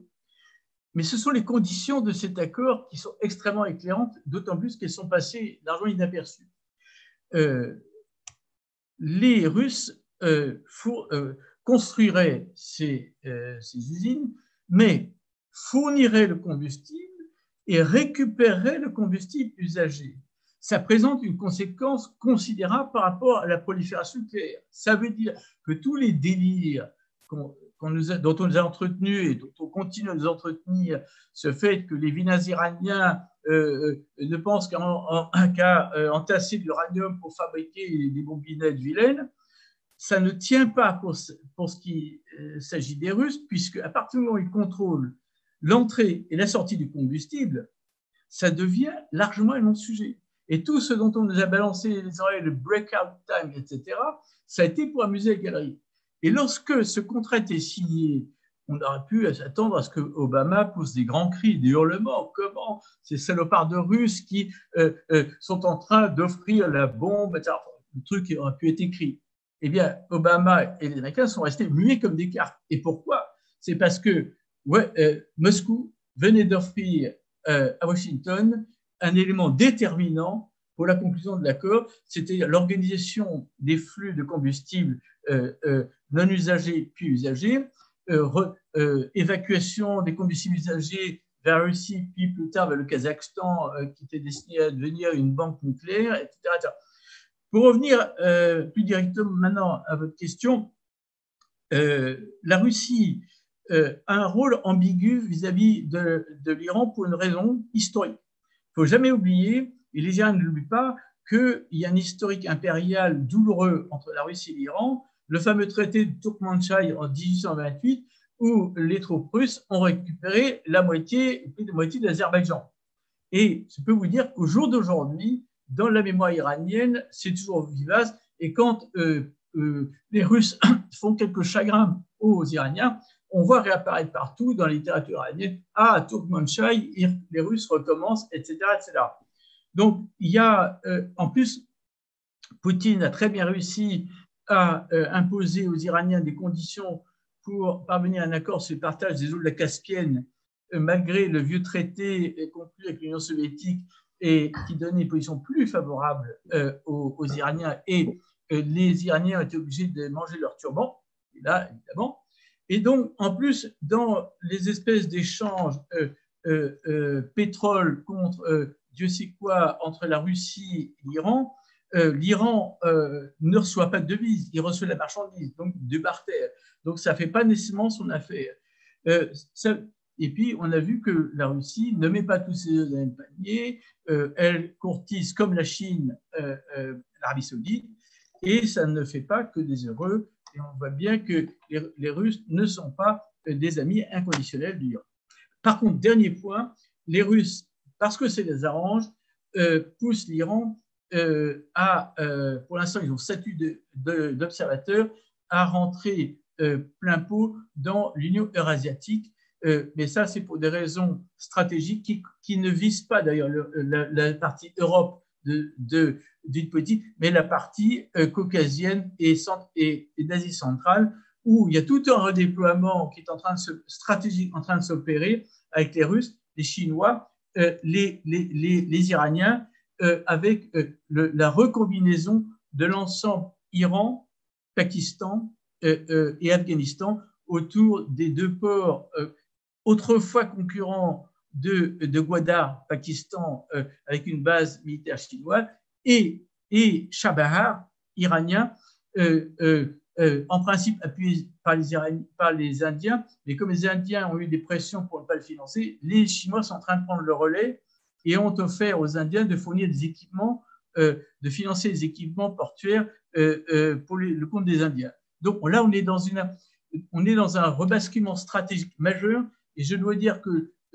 les délires indo-pacifiques dont on nous bassine les oreilles côté américain et la version française calquée dessus par un système d'accords bilatéraux avec l'Inde, l'Australie et le Japon, voilà, sont dépourvus de substrat stratégique.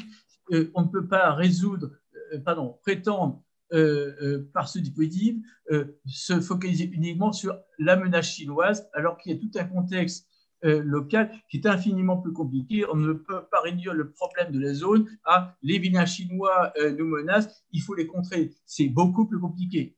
Je ne dis pas qu'il n'y a pas une menace chinoise ou des menaces chinoises, ça doit se traiter, mais ça doit se traiter par une vision qui tienne compte du contexte régional qui est en train de bouger avec l'abandon progressif de l'Afghanistan sur lequel Biden est en train de s'arracher les cheveux. Comment rattraper l'abandon programmé par Donald Trump? Et là, on a des recompositions stratégiques majeures. Je suis tout à fait d'accord avec vous. J'ai une autre question qui me vient à l'esprit, mais je vais donner la parole à Ryan Jawar. On ne vous entend pas. Mal.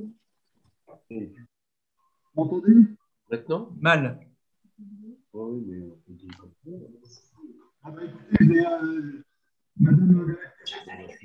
Ou alors posez si vous voulez votre question à l'écrit par chat et je la répéterai. Oui, c'est peut-être plus simple. Par écrit, oui. Voilà. Alors, en attendant, donc pendant que Monsieur Jawar écrit sa question, moi je voulais savoir ce que vous pensiez de l'accord dont on a eu quelques bruits l'été dernier d'un montant pharaonique entre la Chine et l'Iran. Un accord de livraison diverses et variées, d'installations diverses et variées, pas seulement pétrolières, mais d'infrastructures aussi, avec, a-t-on entendu dire, une présence éventuelle militaire chinoise sur le territoire iranien pour protéger certains de ses investissements. Un accord conclu sur 25 ans qui prévoyait bien sûr un prix très avantageux pour le pétrole iranien, mais pas seulement, et en tout cas proposait cette forme finalement de protection militaire de fait. Qu'en savez-vous et qu'en pensez-vous? Alors, d'abord, l'accord est une suite de négociations qui ont débuté en 2016 et oui. Il est loin d'être finalisé parce que, comme vous l'avez dit, les Chinois ont négocié des conditions extrêmement favorables. Je rappelle pour mémoire que sous Ahmadinejad, je vais inventer un prix fictif du baril iranien. On va imaginer qu'il faisait $100 à l'époque. En temps normal, le brut iranien étant lourd, il est très coûteux à raffiner et jamais un baril coté $100 ne se vendrait plus de $80. Et là-dessus, sous Ahmadinejad, les Chinois déjà pratiquaient la même chose, c'est-à-dire ils obtenaient un rabais qui oscillait entre 12 et 15%. Et bien là, ils font la même chose, ils obtiennent des rabais monstrueux et en plus, j'insiste, ils ne payent pas avec de l'argent, le yuan renminbi n'étant pas converti, ils payent, alors d'une part avec des fournitures dont l'utilité est variable, puisque l'expérience Ahmadinejad a montré que ça avait pulvérisé des secteurs entiers des PME iraniennes. Et deuxièmement, par contre, ils investissent sous forme d'infrastructures. Là où ils ont bien réussi, c'était des infrastructures ferroviaires, puisqu'on a vu l'Iran booster ses lignes ferroviaires à une vitesse impressionnante en direction de ces marchés afghans, de ces marchés également pakistanais et indiens. D'où le pôle ferroviaire qui va par ailleurs se développer en direction de l'Azerbaïdjan. On a tout un nœud qui est en train de se créer, caucasien, Asie centralien, etc. Et alors, ce qui m'a beaucoup étonné, c'est d'entendre dire que les Chinois seraient de nouveau chargés de la mise en valeur du gisement de la tranche 11 du gisement de South Pars. Ça étonne beaucoup. Pourquoi? Parce qu'en 2011, Total était chargé de la mise en production de ce gisement gazier très complexe et Total est viré à cause des sanctions américaines. Le chinois partenaire, la CNPC, si ma mémoire est bonne, récolte un contrat iranien et en 2013, les Iraniens peu lourds avouent qu'ils sont obligés de casser le contrat tout simplement parce que les Chinois sont incapables techniquement, n'ont pas la technologie pour le mener à bien. Lorsque les sanctions ont été de nouveau rétablies sous Trump, Total, qui entre-temps avait repris ses travaux sur le gisement, l'a quitté. Et ce qui m'a beaucoup étonné, c'est que j'ai vu que les Chinois s'étaient de nouveau portés candidats. Et là, assez récemment, on a appris qu'ils continuaient à travailler dessus. Ce qui m'étonne, ce qu'il faudrait savoir, c'est est-ce qu'ils ont fait des progrès technologiques leur permettant d'assurer ou d'assumer ce contrat? Je n'en sais rien. Et c'est un point qu'il faut creuser, parce que la tranche 11 est une tranche importante. Mais c'est un point intéressant. Je ne crois pas. Alors, le contrat n'est pas finalisé parce que, d'une part, au sein même des conservateurs, les gens sont très divisés sur la trop grande importance que prennent les Chinois déjà de mesurer aux yeux de tout le monde au sein des économies iraniennes. En plus, il faut dire, les Iraniens n'aiment pas les Chinois. Ils ne les aiment pas parce que il y a les pratiques que j'ai évoquées. 2, ils se considèrent qu'ils ne sont pas fiables. 3, ils se comportent comme des usuriers. Et donc, c'est contre mauvaise fortune, bon cœur, que les Iraniens se sont tournés vers les Chinois. Donc, ils négocient pied à pied. Pour l'instant, à mon avis, les négociations n'ont pas abouti encore. S'agissant de l'enclave militaire, à ma surprise, elle a suscité un réflexe nationaliste chez les gardiens de la Révolution, qui ne sont pas trop contents de voir des Chinois s'occuper de la sacro-sainte défense nationale. Et je vois mal les Chinois installer une base pour protéger qui que ce soit, y compris leurs investissements. Par contre, il a été question, mais je n'ai pas d'informations précises là-dessus, qu'une base chinoise soit installée pour y mettre des installations d'écoute et d'interception. Alors, s'il doit y avoir une base chinoise, à mon avis, ce serait plutôt celle-ci. Je rappelle qu'il y a une base chinoise pas très loin, puisqu'elle est en construction auprès du port pakistanais de Gwadar, qu'on a mentionné tout à l'heure. Donc, c'est un peu comme ça qu'on voit les choses. On est dans une période de grand flirt, mais on n'est pas encore passé à l'acte supérieur, au pacte. Fiançailles. Voilà, aux fiançailles. Voilà, on est dans des bedfellows, oui, comme on dit, mais on ne s'aime pas trop quand même. Hein. C'est une nécessité. Les Iraniens le disent, on aimerait mieux la technologie européenne, on aimerait mieux même la technologie américaine, parce que les Chinois, c'est vraiment faute de mieux. Très bien. Alors, j'ai la question de monsieur Ryan Jawar par écrit. Oui. Donc, je vous la pose comme ça. Je suis navrée que ça ne marche pas. Depuis l'assassinat du général Soleimani, on observe un Iran en patience, en posture de patience stratégique. Oui. Est-ce qu'avec l'arrivée de Biden, la République islamique ne serait pas tentée de reprendre des actions militaires pour faire pression sur l'administration américaine? Alors, qu'est-ce que c'est que cette patience stratégique? Je crois qu'il faut rappeler ce que c'est. Lorsque le général Soleimani est éliminé, il y a eu des pressions internes énormes pour faire un gros coup. Il y a eu, et il fallait éviter d'être totalement ridicularisé parce que c'était quand même un très sale coup. Il y a eu une période de flottement et de réflexion au sein d'un organe très important qui est le Conseil suprême de sécurité nationale, dans lequel il y a un personnage extrêmement important qui s'appelle Ali Shamkhani, amiral de son État, arabophone, originaire de province arabe du Khuzestan, et seul Iranien doté d'ailleurs de la plus haute distinction saoudienne qui lui a été décernée parce qu'il avait été l'artisan principal aux côtés de Rafsanjani des tentatives de normalisation entre l'Iran et l'Arabie saoudite. Donc, c'est quelqu'un d'excessivement crédible, c'est un vrai stratège, c'est un grand bonhomme. Il y a que M. Le Drian qui ne s'en est pas aperçu, mais ça, c'est autre chose. Quand il est venu un certain 5 mars, il a trouvé en uniforme, alors qu'il a lui dire qu'il souhaitait faire des sanctions. Il n'a pas compris pourquoi l'autre n'avait pas l'air content. Bon, je ferme la parenthèse. Ali Shamkhani est certainement l'architecte de la doctrine que j'ai appelée, moi, de la riposte graduée, puisque lorsque Soleimani a été éliminé, la tentation était grande et le piège béant pour que l'Iran fasse un gros coup. Évidemment, chez les ultras, chez les gardes d'aviation, certains ont dit oui, on va liquider Trump, on va couler les porte-avions, on va faire des tas de choses terribles, épouvantables, l'Amérique ne sera que sans. Bon, il fallait que ça sorte, c'est sorti.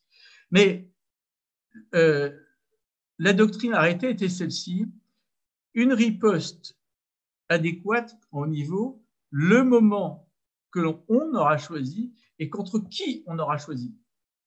Et l'idée qui était astucieuse, c'est de dire on va faire une riposte significative, mais qui n'emporte pas de conséquences catastrophiques, en l'occurrence pas de perte humaine qui était une ligne rouge fixée par Trump, et deux, qui soit bien comprise comme étant une riposte sérieuse.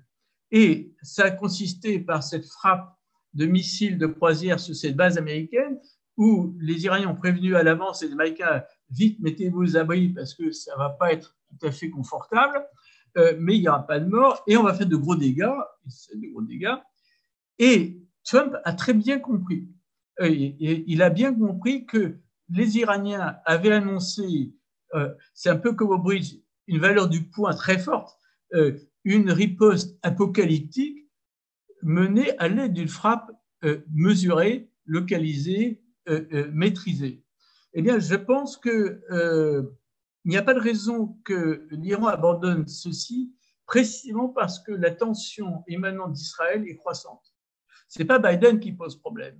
Celui qui pose problème, c'est Netanyahou, qui, dans une impasse politique intérieure, a des dissensions, y compris maintenant, c'est nouveau au sein de l'appareil militaire, ce qui est préoccupant entre le Mossad et le chef d'état-major des armées. Et ce qui m'a grande surprise, c'est le second qui a l'air plus violent que le premier. Ça, c'est rare, ce n'est pas courant chez le Mossad, ni dans les grands services de renseignement israéliens.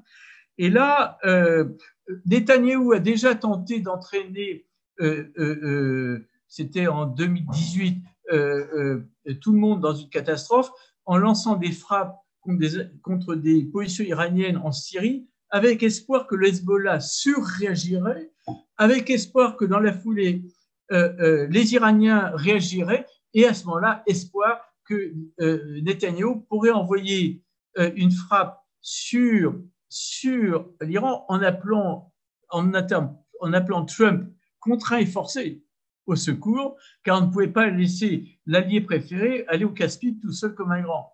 Et donc, c'est ce scénario qu'a Netanyahou, parce qu'il ne veut pas aller tout seul, il n'est pas fou, parce que surtout maintenant, il est d'autant plus nerveux depuis qu'il y a les missiles de croisière iraniens qui peuvent atteindre le centre de Dimona.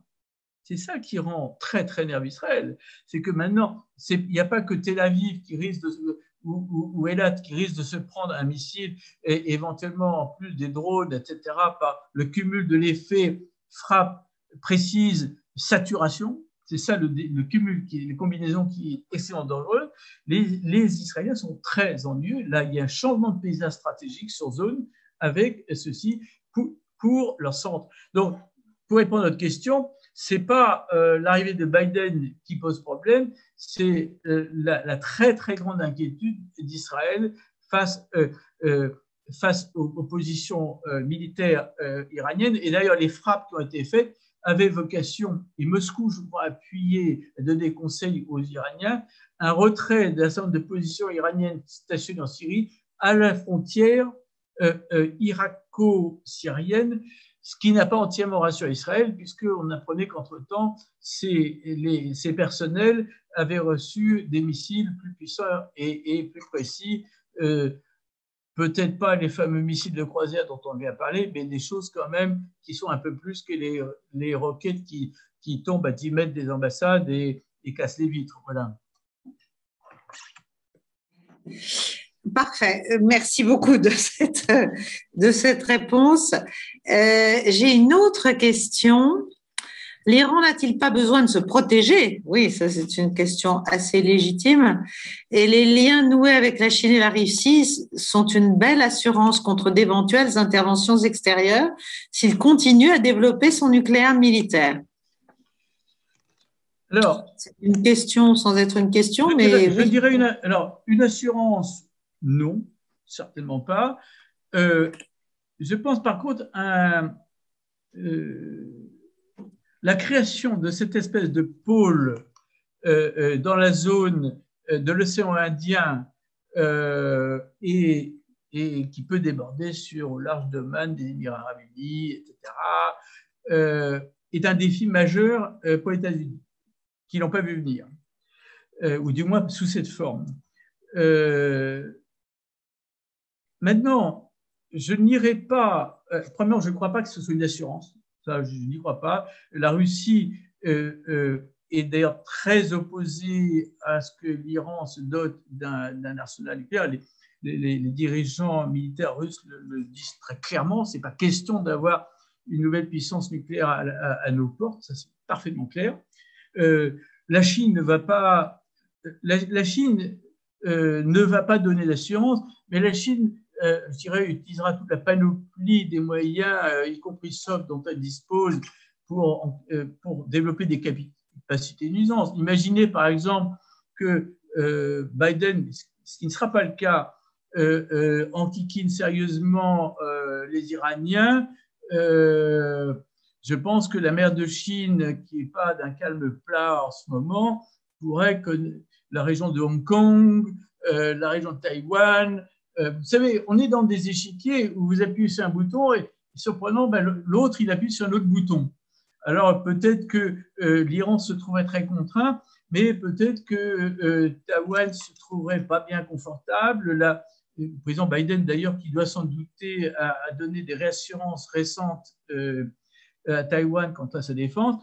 Et la mer de Chine est toujours sous tension, avec des pays voisins extrêmement inquiets, il s'agit du Vietnam, de l'Indonésie. Et la Chine, d'ailleurs, vient de faire un très joli coup avec l'accord économique conclu avec l'ASEAN.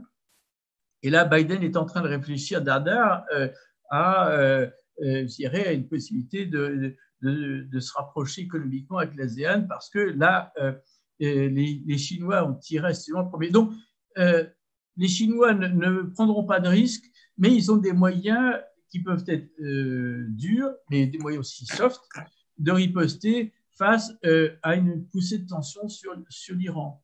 Je les vois plus comme ça. Oui, ce qui est une forme de dissuasion. Pas de parapluie, mais de protection indirecte ou de convergence d'intérêts et multiterrain qui peut être active. Voilà, on peut appuyer là où ça fait mal. Oui, exactement.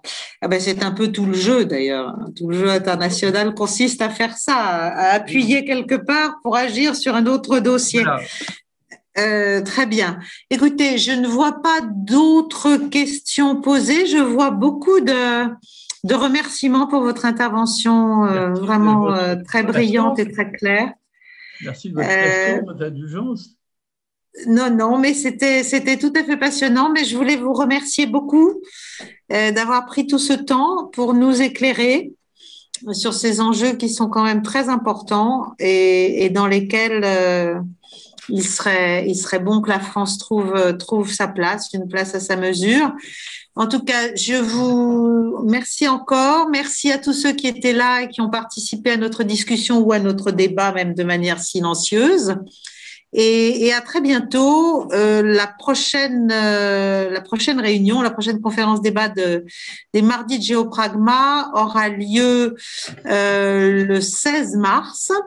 Et nous aurons comme invité Monsieur Alain Méninger qui nous parlera de la Russie et de l'Europe. Voilà, ou de l'Europe et de la Russie, comme on veut. Merci infiniment et bonne soirée à tous. Au revoir. Merci. Merci, monsieur. Merci beaucoup.